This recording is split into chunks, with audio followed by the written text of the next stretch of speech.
দিয়ে একটু নুন দেব, নুন দিয়ে ঢাকা দিয়ে দেবো, সেদ্ধ করে নেবো। একটু অল্প একটু নুন দেবে পরিমাণ মতো, দিয়ে আর একটা ঢাকা দেবে, জল দেবে না, এটা একটু সেদ্ধ করে নিই। এই দেখো এইরকম করে না ভাপিয়ে নেবে, জল দেবে না, এমনি জল বেরোবে, একটু শুকিয়ে নেবে, শুকিয়ে নিয়ে আর এটা নামিয়ে দেবে।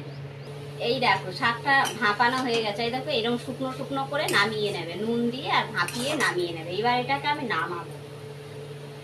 দেখো সর্ষে তেল দিয়ে দিয়েছি, আর আমি দেবো এখানে শুকনো লঙ্কা, একটু 5 ফোড়ন, আর এখানে আছে পেঁয়াজ আর রসুন, এটা দিয়ে দেবো। পেঁয়াজ রসুন দিয়ে এরকম ভাবে ভাজলে খুব সুন্দর খেতে লাগে, তোমরা করে দেখো, ভালো লাগবে। পেঁয়াজ রসুন 5 ফোড়ন শুকনো লঙ্কা, এই দেখো লাল লাল করে ভাজা হয়ে গেছে। এবার শাকটা দিয়ে দেবো, শাকটা দিয়ে দিয়েছি, এবার নেড়ে ছেড়ে আর নামিয়ে নেবো। দেখো আমার হয়ে গেছে। আর এরকম